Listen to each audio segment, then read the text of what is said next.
ఆదాము యొక్క ప్రక్కటెముకలో నుంచి హవ్వ తీయబడింది. ఆదాము దేవుని కొరకు సృష్టించబడ్డాడు, హవ్వ ఆదాము కొరకు సృష్టించబడింది. ఎందుకంటే ఆదాముకు సాటి అయిన సహాయినిగా ఉండాలి అనే ఉద్దేశంతో దేవుడు స్త్రీని సృష్టించినట్టుగా మనం చూస్తున్నాం. రైట్, ఇప్పుడు హవ్వ గారి గురించి ఆలోచిద్దాం. హవ్వ అనే పేరుకు అర్థం తెలుసా? జీవము. ఏమిటట? హవ్వ అనే పేరుకి అర్థము జీవము. సేమ్ హవ్వ మొట్టమొదటి స్త్రీ. హవ్వ కూడా ఏదైనా తోటలోనే సృష్టించబడింది. ఆ ఏదైనా యొక్క అద్భుతమైన అందాలు చూసినటువంటి మొట్టమొదటి స్త్రీ, మొట్టమొదటి భార్య, మొట్టమొదటి తల్లి హవ్వ.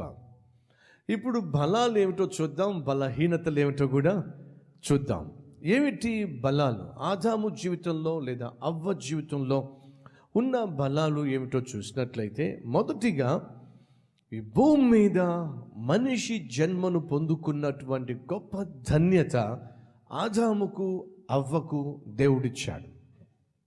2, మనిషిగా పుట్టినటువంటి వీరు దేవునితో డైరెక్ట్గా మాట్లాడగలిగిన, దేవుడు డైరెక్ట్గా మాట్లాడగలిగిన, దేవునితో సహవాసము కలిగి ఉండగలిగిన అద్భుతమైనటువంటి అవకాశము దేవుడు వీరికి ప్రసాదించాడు.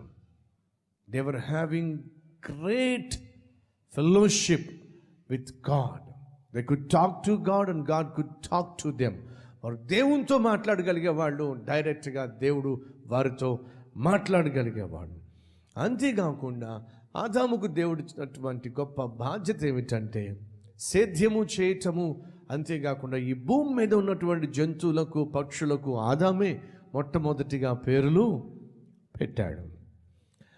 అంతేకాకుండా వీరికున్న మరొక గొప్ప ధన్యత ఏమిటంటే ఈ ప్రపంచానికి, మానవ జాతిని బహుకరించటానికి ఆది దంపతులుగా వీరు పిలువబడ్డారు.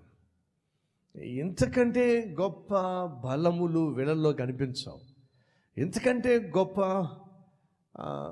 తెలుసుకోవాల్సినటువంటి సత్యాలు వీళ్ళలోంచి మనకు పెద్దగా తెలియవు.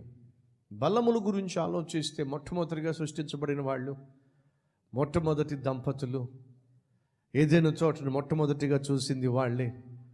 అంతేకాకుండా దేవునితో డైరెక్ట్గా కనెక్షన్ కలిగి ఉన్నారు, సమృద్ధిని అనుభవించారు, దేవునితో సహవాసం కలిగి ఉన్నారు. అంతే. కానీ బలహీనతల గురించి చూస్తే రండి. ఆదాము అనే పేరుకు అర్థం ఏమిటట? ఎర్రని.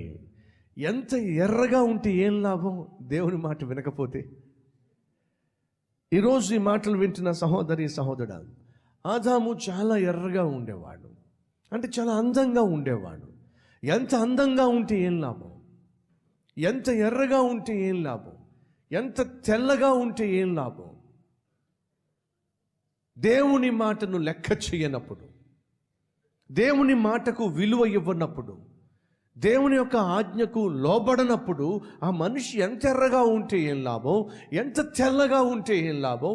ఎంత అందంగా ఉంటే ఏం లాభం? ఉన్నారా మన మధ్య చక్కని రంగు కలిగిన వాళ్ళు,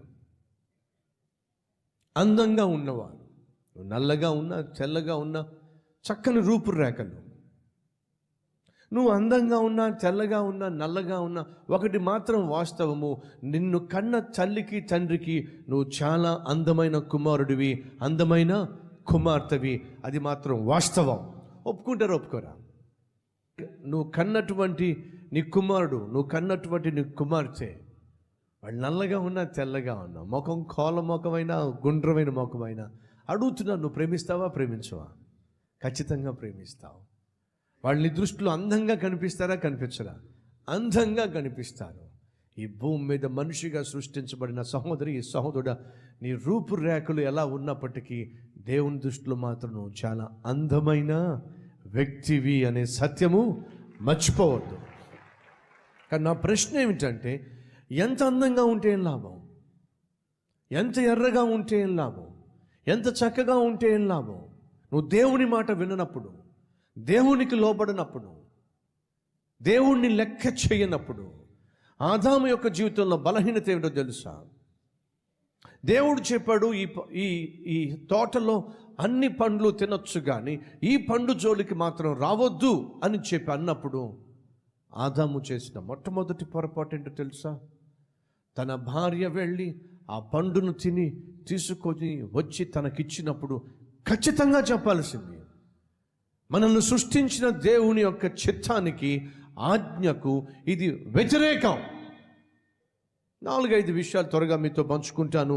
మొదటిగా, అతడు అందమైన వాడు, ఎర్రని వాడు, కానీ దేవుని మాటకు లోబడలేదు. రెండవదిగా, దేవుని మాట అంటే అతనికి ఏమైనా భయము ఉన్నట్లయితే ఖచ్చితంగా ఆ పండు తినేవాడు కాదు, అనగా దేవుడు అంటే భయము లేనివాడు. మూడవదిగా, అతడు ఎంత అందంగా ఉంటే ఏం లాభం? భార్య మాట వినేవాడు, భార్య ఏం చెప్తే అది చేసేవాడు. కానీ వాస్తవంగా దేవుడు ఈ సర్వ సృష్టిని సృష్టించి దానిని ఆదాము చేతికిచ్చి పరిపాలించు అన్నాడు, పాలించు అన్నాడు. భర్తగా తన ఇంటిని పరిపాలించాల్సిన బాధ్యత ఆదాముకు దేవుడు ఇచ్చాడు. సహోదరులు, సహోదరులు, బైబిల్ సెలవిస్తుంది, ఇంటికి యజమాని భర్త. ఈ శరీరమునకు శిరస్సు భర్త.